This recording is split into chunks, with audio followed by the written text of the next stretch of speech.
Kita baca beberapa ayat dari 1 Samuel pasal 18 mulai ayat yang ke-6. Ada beberapa hal yang bisa kita pelajari di sini. Waktu kita merenungkan firman Tuhan, biasanya ada 1-2 ayat ya yang kita renungkan, camkan.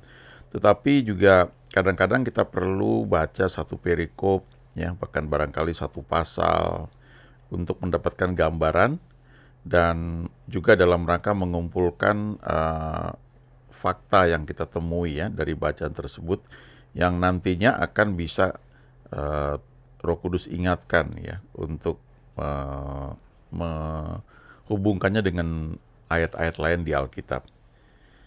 Ya, saya bacakan ini. Tetapi pada waktu mereka pulang, ketika Daud kembali sesudah mengalahkan orang Filistin itu, keluarlah orang-orang perempuan dari segala kota Israel menyongsong Raja Saul sambil menyanyi dan menari-nari dengan memukul rebana, dengan bersukaria, dan dengan membunyikan gerincing.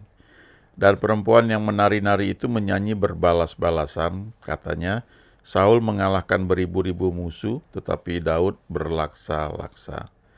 Lalu bangkitlah amarah Saul dengan sangat, dan perkataan itu menyebalkan hatinya. Sebab pikirnya, kepada Daud diperhitungkan mereka berlaksa-laksa, tetapi kepadaku diperhitungkannya beribu-ribu. Akhir-akhirnya jabatan raja itu pun jatuh kepadanya. Sejak hari itu maka Saul selalu mendengki Daud. Keesokan harinya roh jahat yang daripada Allah itu berkuasa atas Saul, sehingga ia kerasukan di tengah-tengah rumah, sedang Daud main kecapi seperti sehari-hari. Adapun Saul ada tombak di tangannya. Nah, kalau kita baca di sini, ya, ini awal ketika Saul mulai membenci Daud. Ya, awalnya iri, ya, iri kepada Daud karena perkataan dari para wanita yang menyambut ketika Raja Saul itu datang, ya, atau dikatakan Saul mengalahkan beribu-ribu musuh, tetapi Daud berlaksa-laksa, ya. Berlaksa-laksa itu artinya berpuluh-puluh ribu, ya. Jadi artinya Daud itu lebih hebat 10 kali lipat ya daripada Saul. Nah, harusnya perkataan ini sebenarnya cara menanggapi ya dari Saul itu yang bisa menentukan dia tuh kemana ya. Tapi karena dia dengki, dia iri, makanya kemudian itu merupakan akar yang membuat masalah dalam hidupnya, walaupun nggak langsung jadi semalam ya, butuh waktu. Nah, karena itu kalau kita lihat di ayat 11 ini, Saul melemparkan tombak itu karena pikirnya, baiklah aku menancapkan Daud ke dinding. Tetapi Daud mengelakkannya sampai 2 kali. Nah, ini sebenarnya ngeri ya. Jadi Daud ini bekerja pada Saul, dia main kecapi, sehingga roh jahat itu yang menguasai dia atau yang mengganggu dia, merasuk dia itu bisa undur. Tetapi dikatakan di sini Saul melemparkan tombak ya ke arah Daud, dia mau bunuh Daud. Bahkan di sini Daud mengelakkannya sampai 2 kali. Ya mungkin saat itu Daud ya tentunya kan nggak lagi perang, jadi dia nggak pegang perisai, dia nggak pegang senjata, dan dia hanya mengelak saja. Tapi ayat 12 selanjutnya, ini dampak selanjutnya ya, setelah Saul itu dengki kepada Daud. Saul menjadi takut kepada Daud karena Tuhan menyertai Daud, sedang daripada Saul ia telah undur. Ya. Sebab itu Saul menjauhkan Daud dari dekatnya dan mengangkat dia menjadi kepala pasukan 1.000, sehingga ia berada di depan dalam segala gerakan tentara. Ya tujuannya sebenarnya supaya Daud ini mati ya di medan pertempuran, dikasih tugas terus ya supaya dia itu bisa tidak hanya tersingkir dari Saul, tapi dia mati ya di medan pertempuran. Tapi karena Daud disertai Tuhan, bukannya dia mati di pertempuran, malah dia menang terus ya. Karena dikatakan di sini ayat 14, Daud berhasil di segala perjalanannya, sebab Tuhan menyertai dia. Lalu ayat 15, Ketika dilihat Saul bahwa Daud sangat berhasil, makin takutlah ia kepadanya. Tetapi seluruh orang Israel dan orang Yehuda mengasihi Daud karena ia memimpin segala gerakan mereka. Jadi ini satu hal yang juga bisa kita pelajari ya. Kadang-kadang dalam satu situasi kita menghadapi hal-hal yang mungkin gak enak, gak nyaman ya. Daud ini eh, 2 kali mau dibunuh oleh Saul dengan tombak. Lalu karena nggak berhasil, Daud ini dijadikan panglima untuk perang di medan pertempuran. Dan bukannya Daud ini kalah, malah dia makin berhasil. Jadi ternyata lewat Daud memimpin pertempuran dan Tuhan menyertai dia, justru prestasinya menanjak. Ya, jadi orang-orang malah makin sayang sama dia karena dia ada di lapangan, dia memimpin pertempuran ya. Jadi justru makin dekat ya orang-orang Israel dan orang-orang Yehuda itu kepada Daud. Lalu ayat 17 ya, berkatalah Saul kepada Daud, ini dia anakku perempuan yang tertua, Merab. Dia akan kuberikan kepadamu menjadi istrimu, hanya jadilah bagiku seorang yang gagah perkasa dan lakukanlah perang Tuhan. Sebab pikir Saul, janganlah tanganku memukul dia, tetapi biarlah ia dipukul oleh tangan orang Filistin. Ya, sebenarnya sih kalau kita perhatikan ya, waktu Daud mengalahkan Goliat itu dia sah ya, sudah harusnya mendapatkan hadiah seperti yang Saul janjikan. Ya, akan jadi menantu raja, ya, lalu keluarganya bebas pajak dan seterusnya dan seterusnya. Tapi ternyata setelah Daud menang itu kita nggak melihat ya bahwa Saul itu memenuhi janjinya. Nah, ini kita satu pelajaran juga ya. Jangan kita memberikan janji lalu kita tidak tepati. Ayat 18, tetapi Daud berkata kepada Saul, siapakah aku dan siapakah sanak saudaraku, kaum ayahku di antara orang Israel, sehingga aku menjadi menantu raja? Tetapi ketika tiba waktunya untuk memberikan Merab anak Saul itu kepada Daud, maka anak perempuan itu diberikan kepada Adriel orang Mehola menjadi istrinya. Nah, ini ada cerita lain lagi yang tersendiri ya. Nggak kelihatan di sini, tapi kalau kita pelajari, ada kemungkinan di sini awal ya Daud itu punya rasa yang mungkin terluka ya, karena ada kemungkinan ini Merab ini yang harusnya menjadi istri Daud, dan barangkali Daud juga senang ya, mungkin jatuh cinta walaupun nggak ditulis ya.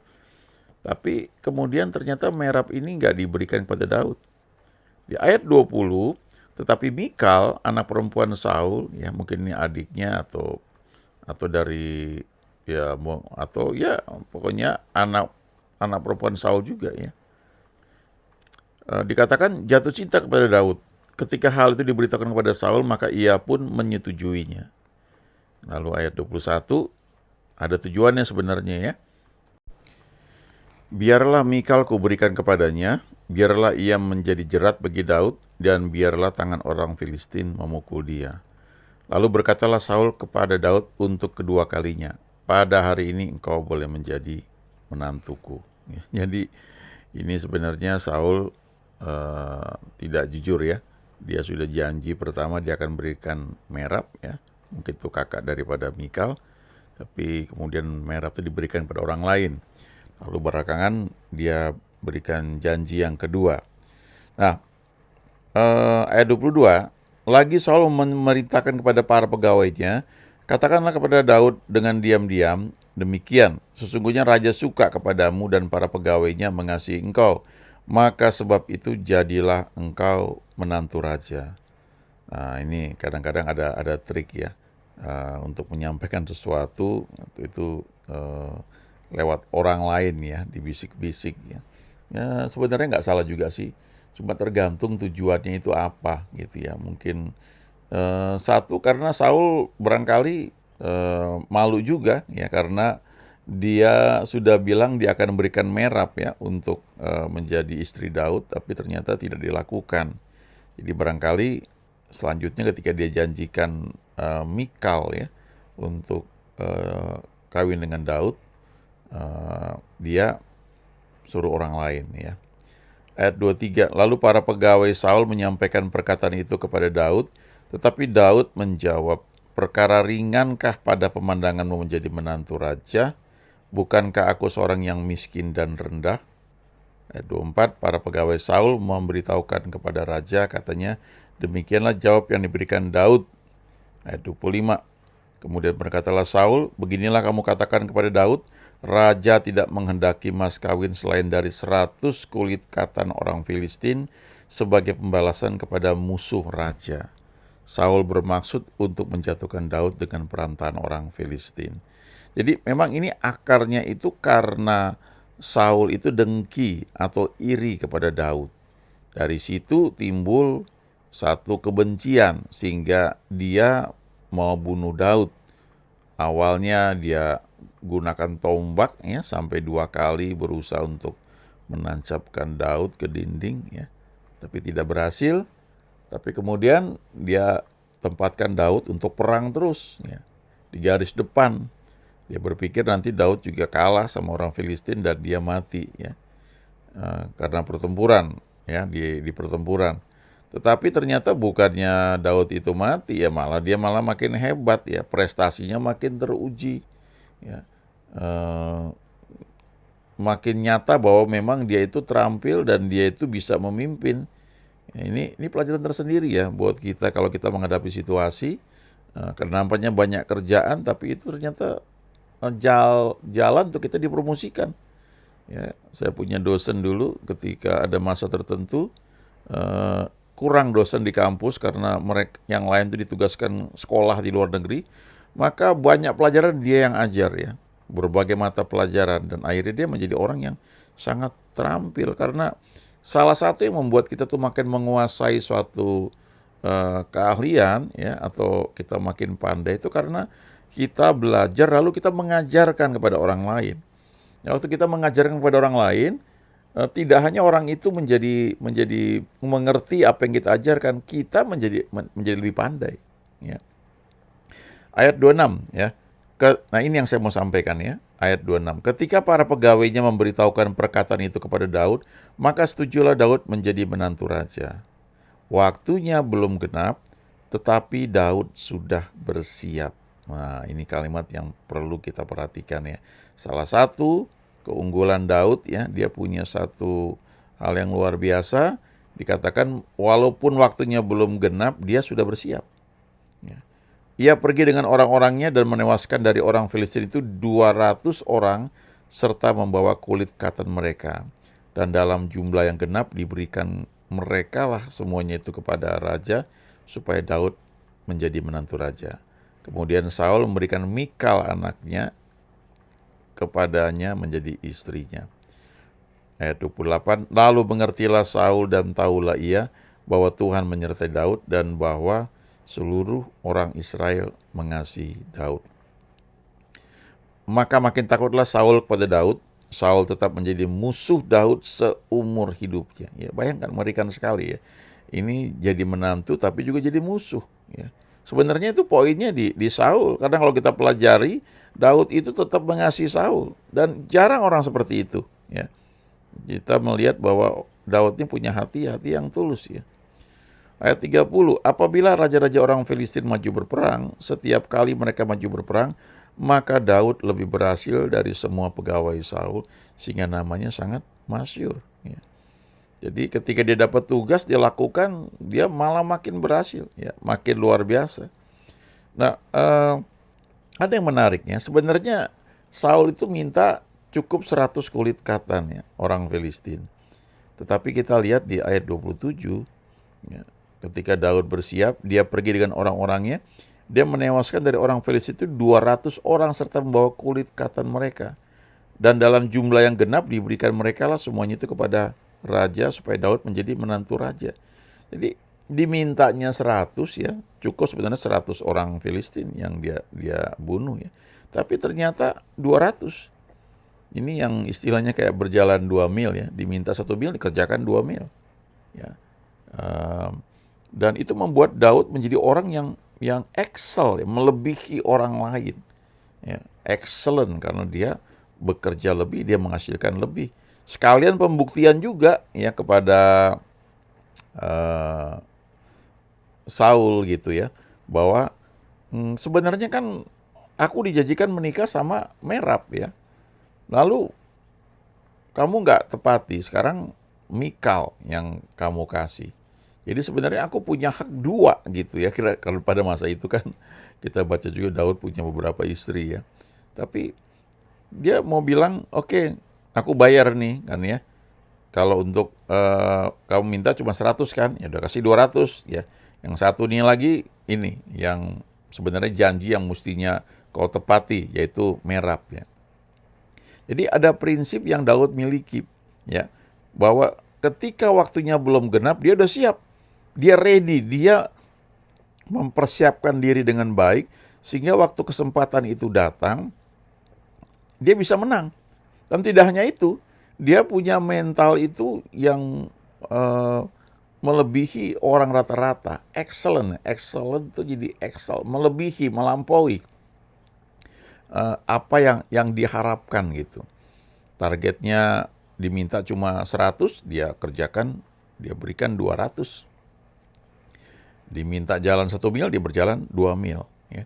Sebenarnya itu yang membuat seorang itu menjadi berhasil atau menjadi excellent dalam pekerjaannya.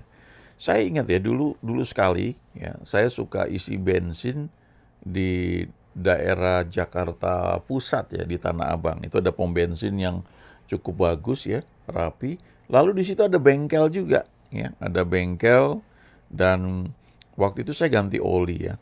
Ya, saya masih ingat waktu itu ada satu kesempatan eh, ketika saya ganti oli, saya waktu itu cuma minta untuk ganti, saya lupa ya, ada di mobil tuh ada oli mesin, ada oli gardan ya, ada filter oli, ya, ada lagi oli kalau mobil matic ya oli untuk matic ya.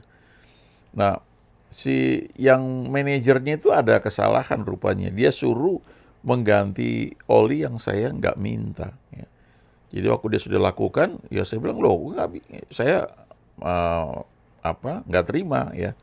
Dan akhirnya dia dia dia rugi gitu ya. Artinya dia perintahkan pegawainya untuk mengganti oli yang seperti yang saya minta, tetapi juga terpaksa dia harus bayar sendiri apa yang saya nggak pesan yang udah terlanjur dikerjakan. Saya masih ingat waktu itu saya tanya, ini berarti kena di-charge di kamu dong katanya. Ya nggak apa-apa Pak katanya. Akhirnya saya kasihan ya, saya bayarin juga gitu. Nah tapi ada satu manajernya lagi yang di lapangan yang saya lihat ini luar biasa orang ini ya. Seorang wanita ya. Seorang wanita yang penampilan jauh dari cantik atau menarik ya.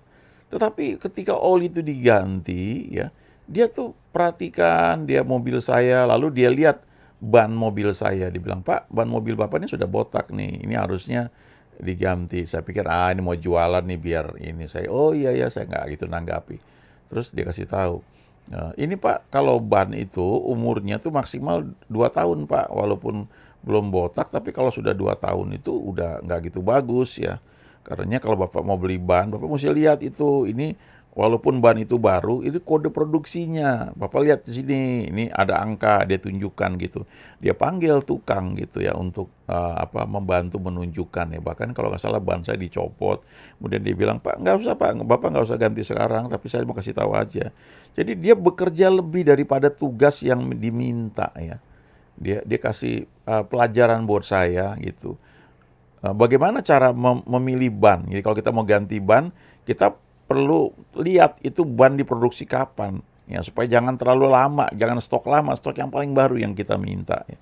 Dari situ saya terkesan sama orang ini, sehingga ketika saya mau ganti ban mobil, yang saya cari adalah ini toko ini, ya bengkel tersebut, karena salah satu supervisor di lapangannya itu care, peduli. Ya, dia melakukan lebih dari sekedar yang ditugaskan. Nah, dalam hidup kita itu kita perlu punya sikap kayak begitu. Excel melebihi yang lain ya. Jadi kita punya spirit of excellence seperti Daniel. Dalam baca firman, dalam merenungkan firman, dalam berdoa, dalam kegiatan sehari-hari, ya coba kita lakukan yang terbaik bahkan lebih daripada orang lain ya. Amin.